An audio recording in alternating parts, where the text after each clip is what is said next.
Method 1. Pruning a young tree. 1. Cut the tree's main shoot after it grows to 1 meter, 3.3 feet, or over.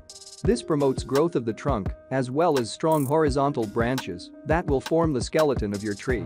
After it reaches this initial height, which should happen after 12 to 18 months, cut the main shoot back to 0.6 to 0.7 meters, 2.0 to 2.3 feet, using pruning shears. Always cut below the ring of buds, which is the concentrated spiral of leaves on the primary stem. 2. Remove a few of the horizontal branches underneath the first cut. About 6 or 7 will probably grow in total. Leave about 3 to 4 horizontal shoots behind, each equally spaced apart. Never remove all of the branches, as these horizontal shoots will eventually form the tree's primary scaffolding. 3. Allow your primary scaffold limbs to grow over 1 meter, 3.3 feet, long.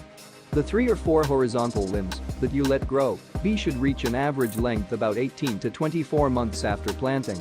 Once they do, cut them back to 1 meter, 3.3 feet. Again, always cut below the ring of buds. Pinch off any leaves with your fingers during pruning. 4. Attach weights to shoots that grow vertically. The shoots that extend from your buds should be extending horizontally, as these limbs have more strength than bear fruit earlier. Suspend commercial plant anchors or other heavy objects from vertically growing shoots using a string. Weights should be heavy enough that they pull the branches into a horizontal position, but not so heavy that they curve downward. For best results, leave weights attached for approximately 3 months. Method 2. Cutting after harvest. 1. Prune immediately following harvesting using loppers. After you harvest your fruits, it's important to prune in preparation for the next season of fruit bearing. Summer pruning is also ideal because the wounded parts of the tree heal faster. Use lopping shears for large branches up to 50 mm, 2.0 in diameter. Avoid pruning the sides of the tree when possible. 2.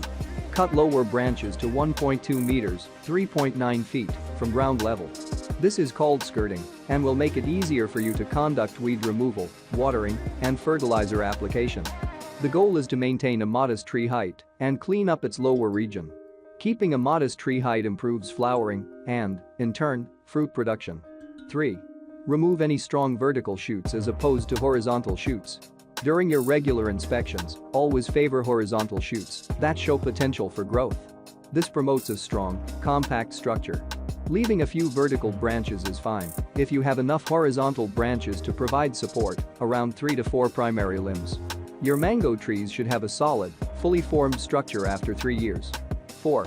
Trim branches down to 50.8 centimeters, 20.0 in length. Focus on trimming horizontal shoots and do so immediately after harvest.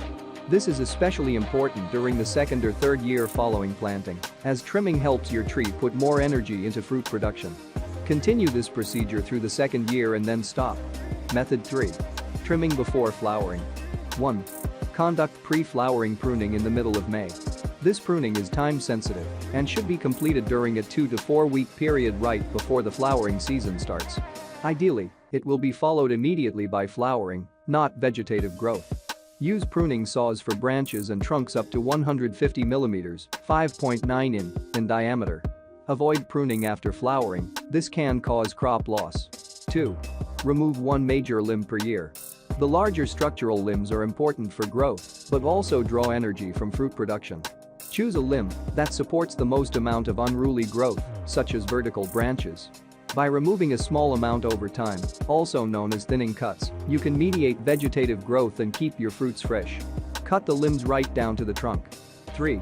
Cut side branches at least 50 centimeters, 20 in, from neighboring trees. Side branches are the ones that extend perpendicular from the major structural limbs. Afterwards, cut down the branch that is attached to the side branch, the one parallel to the main branch. Trim it down to just under the spot where the side branch extends. Take care to make a clean cut when cutting the remaining branch, as it needs to continue growing healthily. 4. Remove branches that clutter the inside of the tree. Focus on dead twigs, branches, and middle topmost twigs that take up lots of space. This makes it easy to control pests and diseases through better spray penetration. It also leaves the tree more open to sunlight, which is beneficial for fruit color. 5. Apply pruning paint to side branches after the cut regions dry. This will seal the surface and promote faster healing by holding in water. It also prevents bacteria and fungi from infecting your newly cut branches.